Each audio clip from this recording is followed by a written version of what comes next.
Hello and welcome, ladies and gentlemen, to a new edition of the Daily Debate. In tonight's show, we're going to be focusing on the Egyptian-American strategic ties. This is in light of the U.S. Secretary of State Antony Blinken hosting the Egyptian Foreign Minister Saleh and his team at Washington for a two-day visit regarding strategic ties, discussing issues of mutual concern, the regional and international issues as well.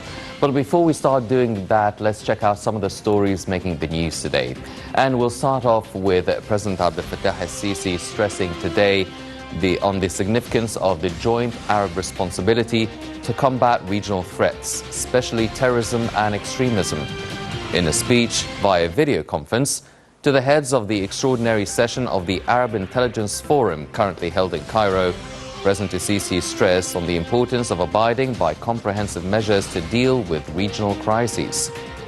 The head of state asserted that such a target can be achieved through the concentration on stopping foreign interference in the Arab region's affairs, as well as respecting Arab people's decisions and wills, in addition to the sovereignty of the national state and its institutions. This, he added, would lead to the stoppage of terrorist and Takfiri organizations to benefit from such crises with its repercussions. The president confirmed that Egypt would exert its utmost efforts to support its Arab brothers with the aim of attaining peace and security through comprehensive political settlements that include steps and procedures that aim at unifying the military institution and ending the phenomenon of armed militias. For their part, heads of Arab intelligence thanked President el-Sisi for his continuous concern to the Arab Intelligence Forum works. The participants hailed the forum as a platform to promote joint action in order to safeguard Arab national security through the exchange of views to deal with accelerating challenges facing the Arab region in a way that helps achieving security and stability for Arab countries.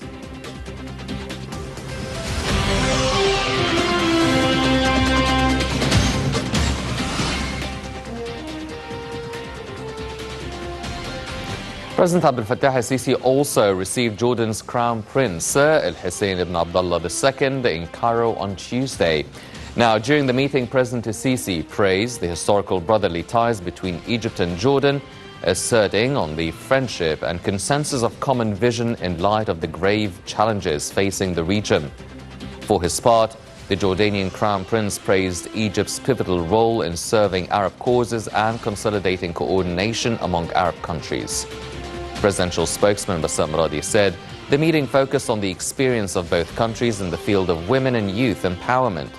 Radi said the two sides discussed ways to enhance aspects of bilateral cooperation in the fields of tourism, economy, trade exchange and small and medium enterprises, as well as issues of combating terrorism, as well as reviewing the experience of the two brotherly countries in the field of empowering women and youth.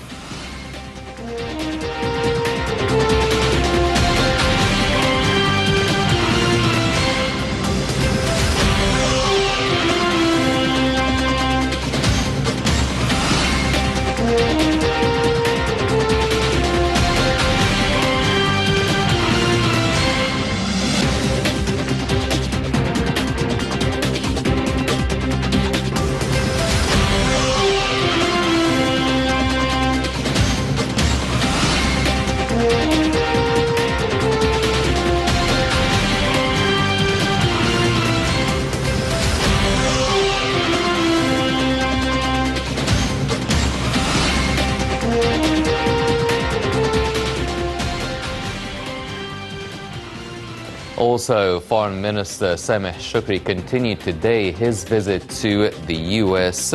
and in Washington, and the top diplomat reviewed Cairo's vision towards a number of topics during his participation in a dialogue with a number of researchers from the Atlantic Council. Earlier, Shukri kick-started the U.S.-Egypt strategic dialogue with the U.S. Secretary of State Antony Blinken, and following their talks, Shukri and Blinken held a joint press conference tackling several regional and international issues of mutual concern.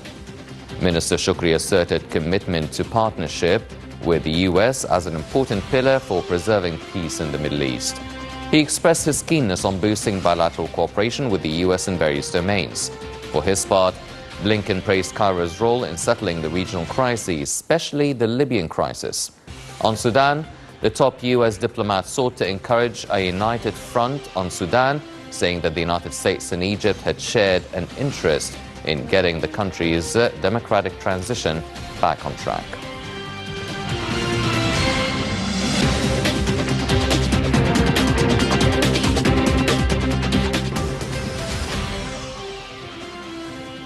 And the state prosecution held an international conference over the role of public prosecution bodies in combating crimes through nationalism. Now, during the opening session, the state prosecutor said it is important to boost cooperation between Egypt and African and Arab states by backing all efforts to fight crimes of all types. He asserted the significance of the gathering and exchanging experiences and common views over issues of common concern among the Arab and African participants.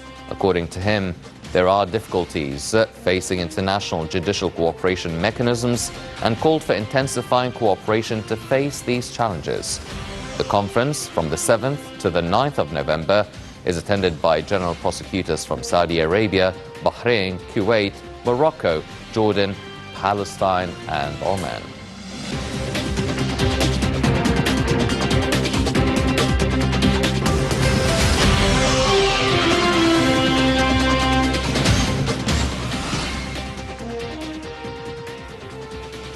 These were some of the stories making the news today, but now focusing our attention to our topic in hand tonight. Foreign Minister Shukri and the U.S. Secretary of State Antony Blinken head the U.S.-Egypt Strategic Dialogue in Washington. Let's check out this report and we'll be right back.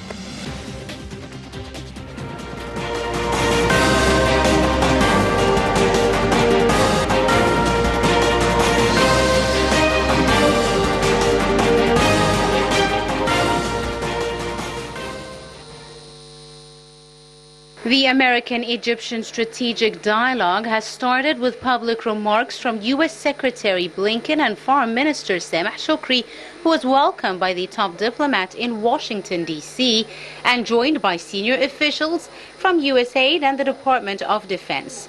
The dialogue tackled international and regional issues, human rights and bilateral cooperation on economic, judicial, security, education and cultural issues. The meeting stressed consultations between Egypt and the United States during the coming period to advance cooperation in priority sectors. It also underlined removing any obstacles hindering the two countries' aspiration to push their solid ties towards new horizons. U.S. State Department said in a statement that Egypt is a vital partner for the United States and that Washington is committed to strengthening the 40-year U.S.-Egypt partnership by enhancing security cooperation, advancing human rights and growing their significant economic relations and cultural ties. The statement added that this strategic dialogue is an opportunity to advance each of these areas of collaboration to improve both American. For its part, the Foreign Ministry said in a statement the meeting has touched upon dealing with all aspects of bilateral relations and areas of work aimed at strengthening ties between the two friendly nations during the coming period. The strategic dialogue sessions focused on political and economic cooperation, regional and international issues. Also, other issues including the situation in Lebanon, Syria and the occupied Palestinian territories were discussed. Welcome back, ladies and gentlemen. Joining us here tonight in the studio to shed more light on the Egyptian-U.S. relations, we're joined by Ambassador Hamdy Saleh, the former Assistant Foreign Minister. Ambassador Saleh, thank you very much for joining us. Your Excellency, now before we start delving into this meeting between the U.S. Secretary of State and Foreign Minister Shoukry, how would you describe the change of relations right now as opposed to the relations during the presidency of Donald Trump? Was there any sort of significant change? Did it take a different path? Yeah, let me first comment on the idea of the strategic dialogue itself. This concept and the modalities was started or established during the Bill Clinton administration and continued for the last 2 decades. It's a very, very workable kind of dialogue between a major country in the Middle East, Egypt, and the United States, the major country in the international system. But it was interrupted for a few years during the revolution here and upheaval, but then came back. Now, this particular meeting has a special meaning and a special importance for several reasons. The first is that the U.S. itself needs to crystallize its own policy towards the Middle East. It's still the administration, the Biden administration, did not really develop its vision of what to do with the Middle East. It's an arc of crisis. And this arc of crisis is really baffling most of the Europeans and the Americans. And to a large extent, they need, an advice from a major country like Egypt, what is going on. So the first one is that because the U.S. is facing a real trouble in the Middle East, but in addition, it is withdrawing militarily and even politically from the region. And the idea that this withdrawal will affect its status worldwide. So what should be done? So in addition to that, the crisis which is going on in the region is very much asking for some type of interference by the international community, and particularly the United Nations and the US. And Egypt has been developing a particular design for each problem, from Libya to Sudan to the Palestinian and Gaza and to Syria. These ideas which Egypt designed and developed were very useful for most of the countries, particularly for the US, to really look at what will be the way out.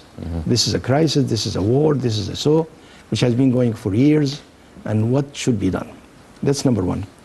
Second point, when you are talking about the difference between the Trump administration and Biden administration, usually the answer is that the United States is a country of institutions, and the foreign policy in its main outlines are really designed by the institutions, the Defense Department, the State Department, the CIA, and the other institutions. So it should not be a very large margin of change. Of course, Donald Trump added it to his own imprint as a personality, but to a large extent, the continuation of the policy is there. The Egyptian-American relations are very, very strong. However, it is facing, particular efforts from small groups in the Congress and maybe in the media, trying to impress on the White House and other decision makers that the issue of human rights is a major issue in the relationship and has to be taken into consideration, and pushing even the other strategic interests which are, converge between the two countries. I was very much taken by a concept which was expressed by Saleh Shukri, the foreign minister, and then supported very strongly by Blinken, which is the convergence of the strategic vision of both countries, to converge the vision of Egypt and the vision of the U.S. in these, very turbulent and very serious problems which we are facing in the Middle East is a very important thing. But to add to this, the comments and the speech which was given by Anthony Blinken was amazing from my point of view. This is a foreign minister who is talking about another country in such a warm way, such a friendly way, which is not really common with other countries at all. And to tell you the truth, the overtones of his talk is not only what he has said, but the way how he admitted it. At the end of his talk, for example, he talked about a humanitarian issue and a historical issue, the relationship between the country and Johannes Sadat visiting the United States and dealing with the institutions there. He even added the historical point of former President Sadat visiting the U.S. in 1966 on a program which was designed by U.S.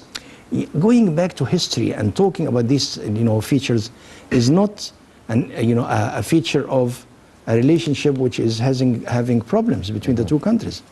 It was a very warm kind of a talk, and he talked about several points which we can talk about later on, but I wanted just to make this introduction at the beginning. Yes.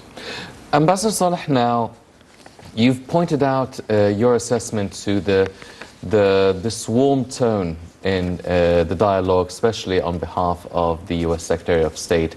And you've mentioned the convergence of both visions of both countries.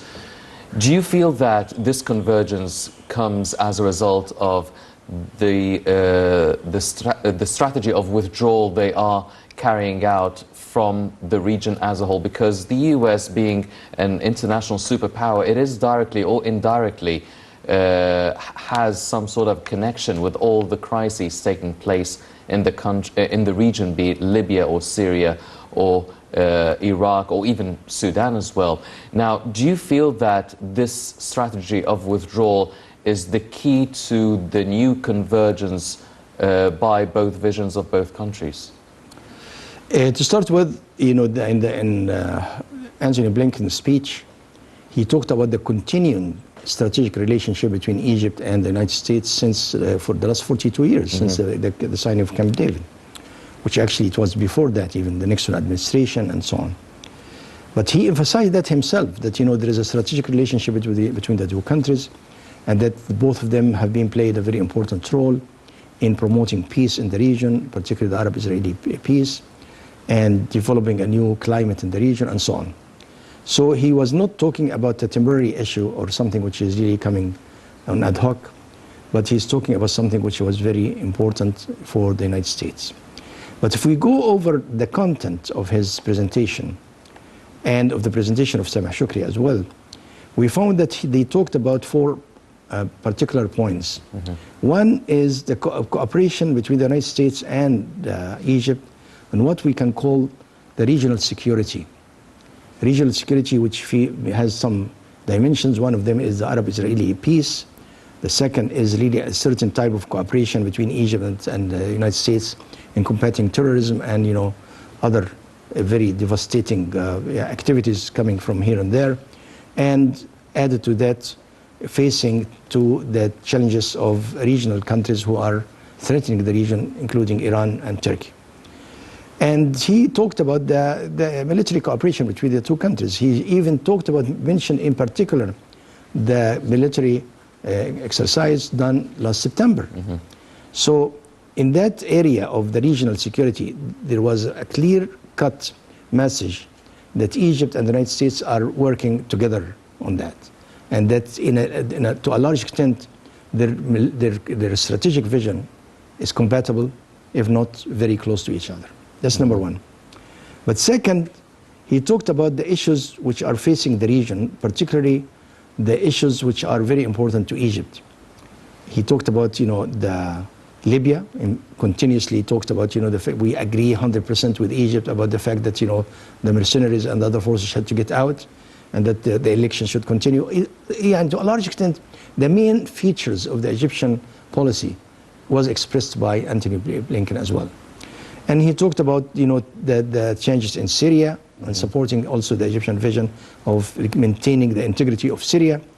And then he talked about the major two issues which are really, you know, affecting Egypt, the Renaissance Dam and the fact that the United States supports the rights of Egypt in the Nile Dam and the water security. And then he talked about Sudan and the necessity to continue the democratic process. These are the two major areas, the regional security and the what you call the crises in the region, which we thought that, you know, the compatibility of visions were there very clear. Yes. But then he talked about other things, including the bilateral relations, which I leave it to you to... Well, okay, so let's take the first point, which is the regional security.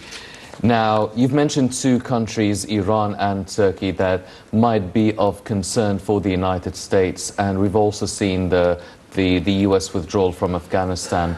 Do you feel that for this region now, having these sort of withdrawals and anticipating a possible or a potential danger coming from these countries that you've pointed out to, do you think it's now quite integral for the US to have a strong partner within the region manifested in Egypt? This has been repeatedly mentioned in the discussion and particularly in the press conference, that Egypt and the US are partners in that. You emphasize, this is for the third time, the withdrawal of the United States from the region.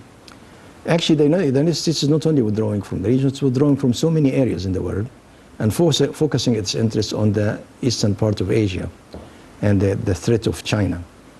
And of course, to a large extent, they need to develop a new strategy to see what will happen when they withdraw forces and withdraw support and so on. However, they are definitely trying to find out, as you said, how can they develop a new strategy which will emphasize the partnership. And the partnership between them and Egypt is very important. It has proved to be very important in the past. And as he mentioned himself, Blinken, it will be very important for the United States in order to implement its own policy with a limited investment from their side. However, let me mention as well that during the discussion, it was quite clear that the issues of the region and the new balances of power is something which needed to be discussed. It is something which, pushing the two parties to really re-examine their policy and to re-examine how they can work together in these areas. The challenge of Iran at this particular point is a very important thing to the Gulf area and to the Saudi Arabia and also to us. But so far the Americans are not clear about what to do with that, how they can continue this discussion about the nuclear treaty, but at the same time what they do with regard to the Iranian intervention in the region and to what extent this affects us as Egypt and affects the entire region. So there was particular interest in really examining that, what could be done with regard to, you have issues which are very explosive, what's going on in Lebanon, a small country which is really exploded because of the intervention of Iran and because of Hezbollah and so many things which are really very complex issue. And then you have Yemen, which is explosive issue as well, continuing for the last 6 years, a war which so many people are dying, and it's a tragedy. And then you have all this trouble in Iraq, which is also another responsibility the United States has to shoulder. They have been there for a long time now. The stability is really being threatened still by Iranian forces, by militia, by several forces here and there. And then there is the general threat of terrorism, of Daesh and other things. So in a sense, the partnership between the major country in the region, which is Egypt, and the United States is very important. Yes. Bearing in mind that Egypt is not only a partner with the United States, also partner with Russia. It's a partner with Europe. Keeping a balancing relationship with the main forces and trying to achieve goals which all of them are committed to, combating terrorism. Everybody is there. Yes. Combating, the illegal immigration, working for the security and stability of these 3-4 areas which are in trouble, Libya, Syria, and Yemen. Of course, all of them are juggling for a piece of the cake in each of their country.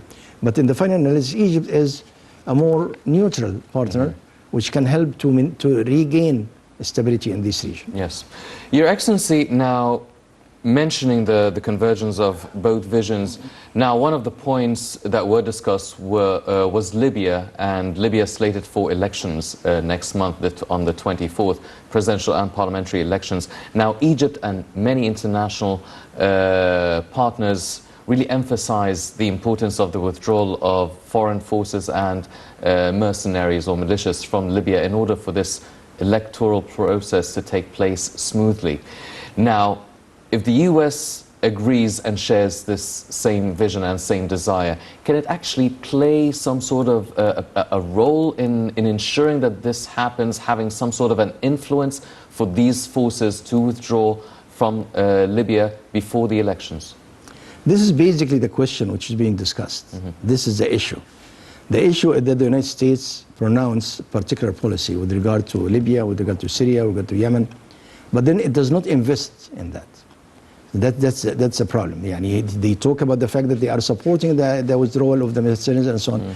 But if the U.S. really puts its investment and it is really, weight behind the idea, behind this, it can push countries like Turkey and other countries who are really putting the mercenaries there to get out.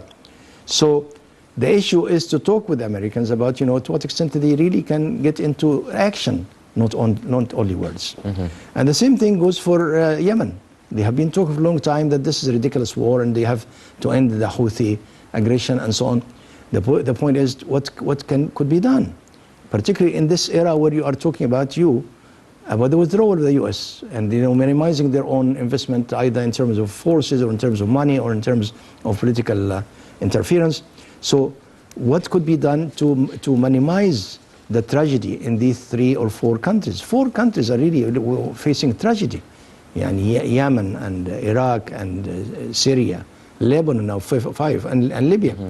And here stands Egypt as the only country almost which is not involved in any of these wars, which has a particular vision, clear vision for these 4 or 5 crises, which really has a missionary, a mission to try to regain security, and it has institutions which can really develop a policy and implement it. And of course, our policy when the Turks were really moving in Libya was clear cut. To a large extent, people said, "Oh my God, you are really moving the country towards a war," and so on. But the issue is that you have to stand up for your own national security. Yes. Well, ladies and gentlemen, as His Excellency mentioned, this relationship between Egypt and the U.S., it's been over 40 years of strategic dialogue with a lot of differences, a lot of ups and downs, a lot of shared interests. Let's check out this report and we'll be right back.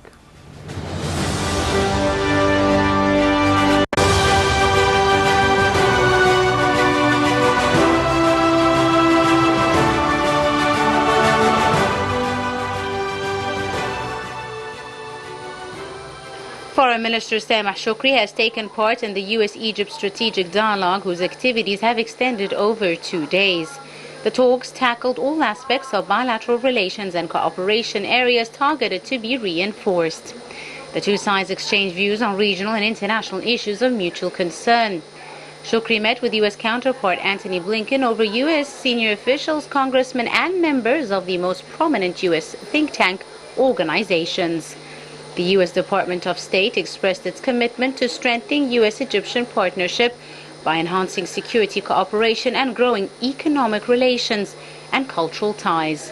The two countries launched their strategic relations over 40 years ago, during which they've had to enhance their relations at various levels of cooperation in different fields. Between 1948 and 2011, the U.S. provided Egypt with a cumulative total of $71.6 billion in bilateral military and economic aid. This is the second largest amount given to any nation in the same period. After the October War in 1973, Egypt's foreign policy began to shift during the reign of late President Mohammed Anwar Sadat and the emerging peace process between Egypt and Israel. Sadat realized reaching a settlement of the Arab-Israeli conflict is a precondition for Egyptian development. To achieve this goal, he ventured to enhance U.S.-Egyptian relations to foster a peace process with Israel. After a 7-year hiatus, both countries re-established normal diplomacy relations in February 28, 1974. At the same time, the U.S. engaged in subtle diplomacy to negotiate any disengagement agreements between the Arab world and Israel.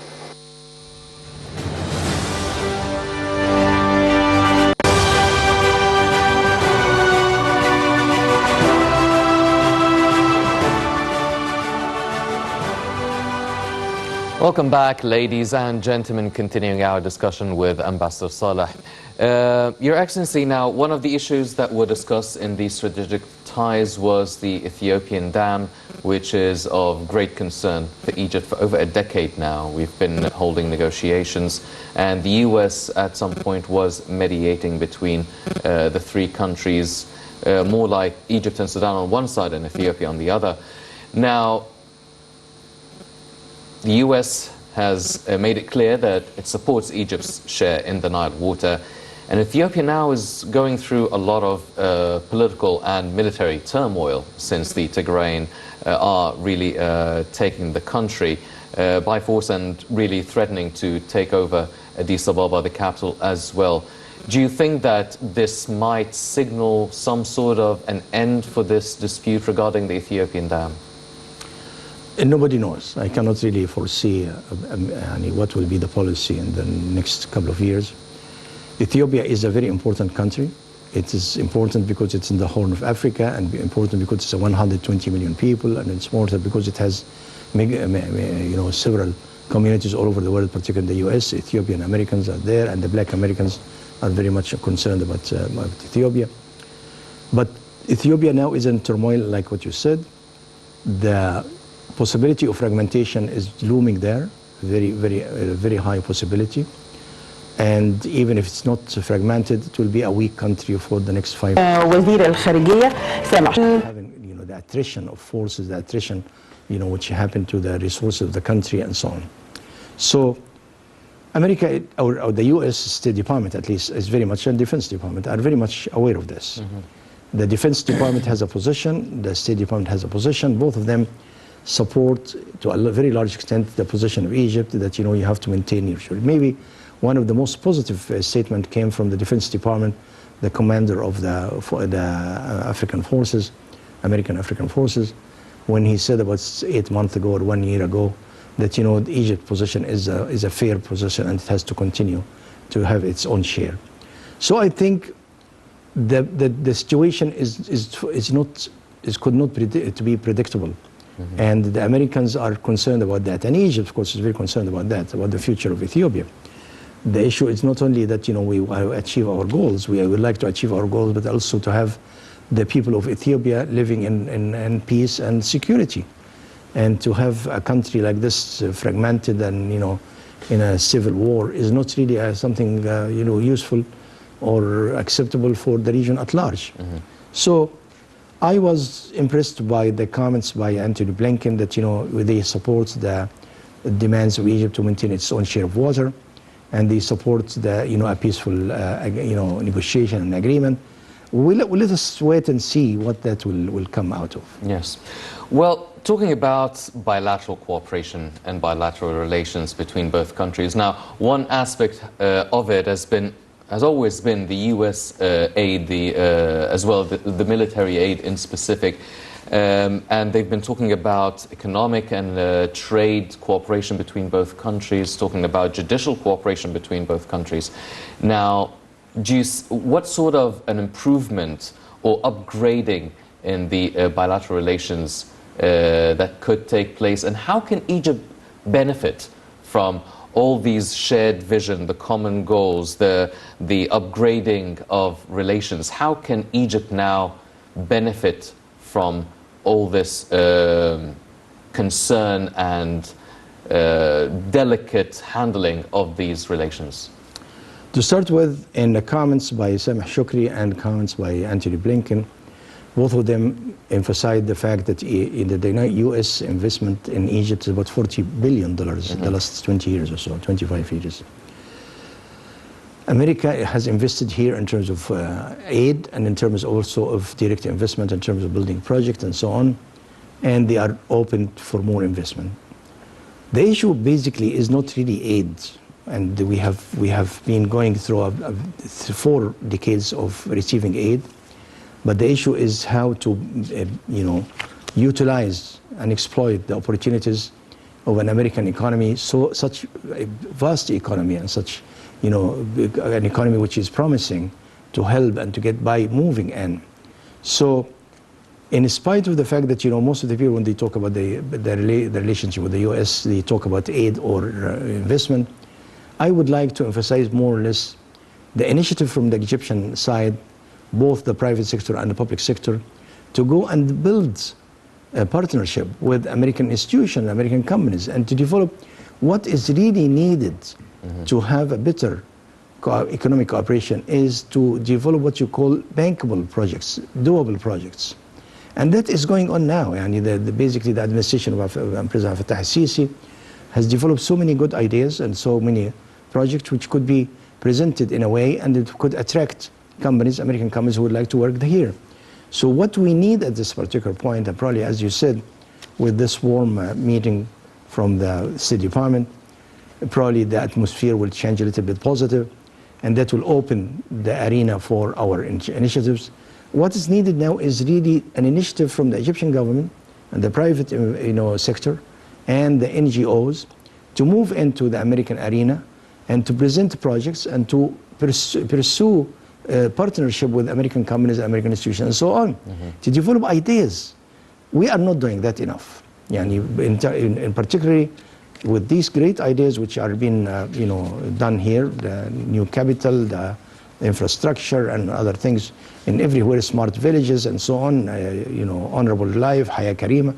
These are ideas which will attract institutions and companies and so on to work with you. How to make a campaign to utilize the opportunities in the American market, both the governmental and the private and the banking system and the NGOs. This is an issue which I think has to be raised and to follow this meeting of convergence of strategy. Ambassador Saleh, now the private sector and the public sector, as you've mentioned, maybe need to do a bit more to really penetrate the opportunities of having joint cooperation between both. Now, Egypt has been going through a lot of work, a lot of infrastructure work, a lot of national mega projects, different fields, be it health, education, transportation, information communication technology, energy, all of these things.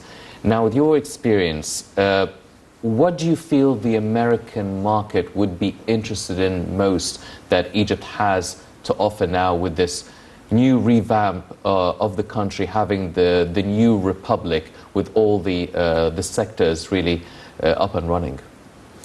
One thing which I want to mention here is that Antony Blinken talked about that the Egyptian-American relations, diplomatic relations, will celebrate its 100 years anniversary next year.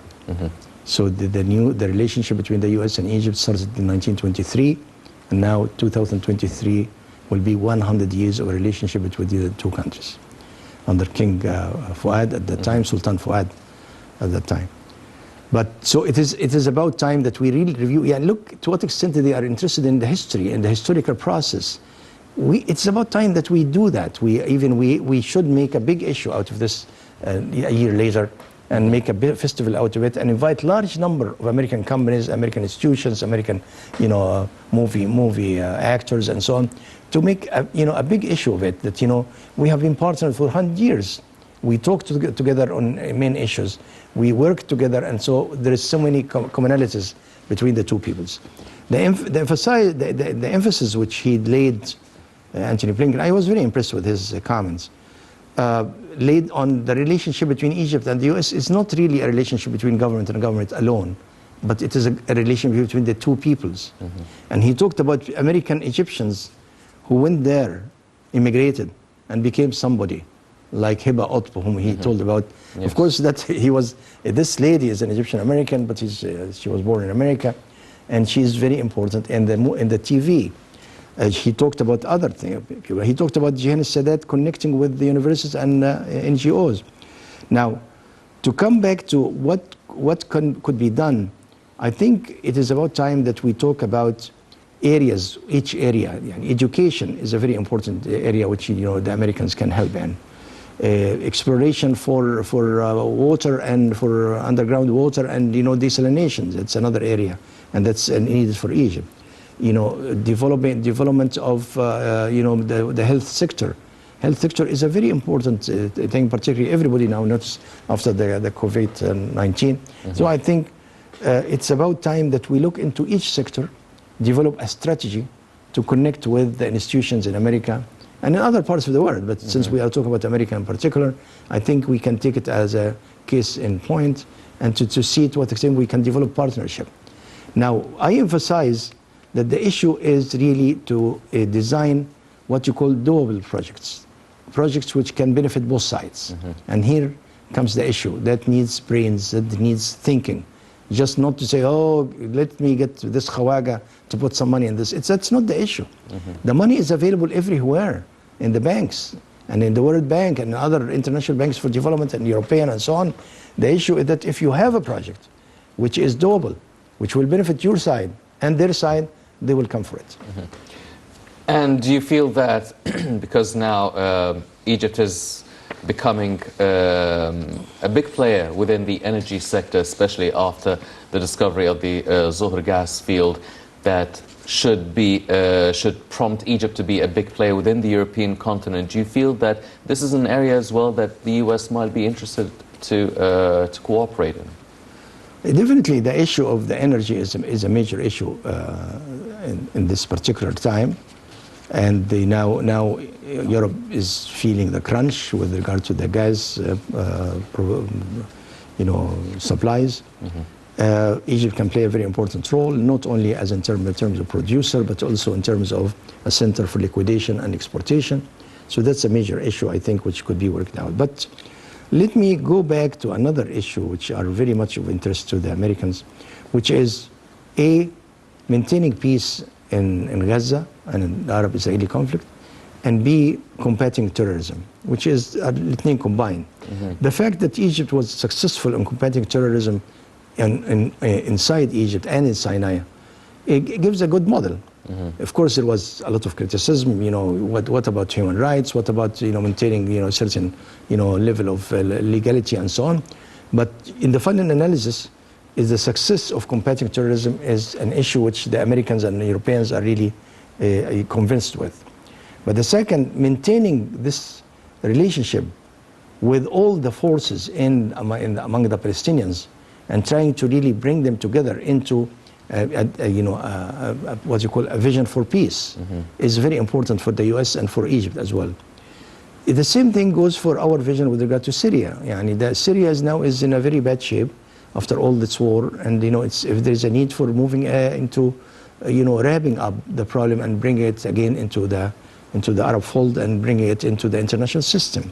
So the Americans are interested in the Egyptian role in the regional issues. So basically they are interested in three things. A, your role in the regional issues. B, your role inside your country, how to develop your country and so on, so to maintain a certain kind of stable political and economic system which is really moving ahead. And C, playing a role as a partnership with America in other parts of the world, not only the Arab world, but Africa, for example, and even Asia.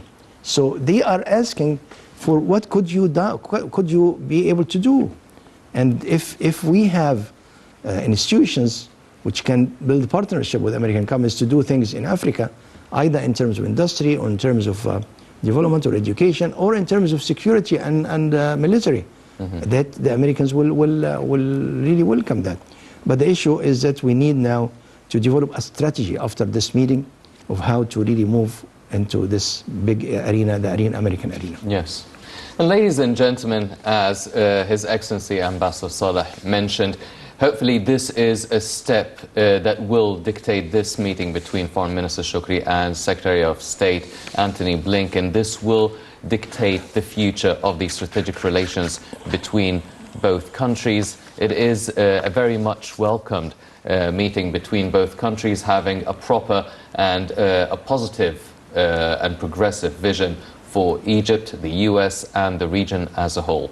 Unfortunately, that's all the time we have for this edition of the Daily Debate. But before we go, I'd like to thank my guest, Ambassador Hamdy Saleh, former Assistant Foreign Minister. Ambassador Saleh, thank you very much for joining us. Thank you very much, sir. Ladies and gentlemen, please stay tuned for more coming up on Nile International. I'm Hani Saif. Thank you for joining us.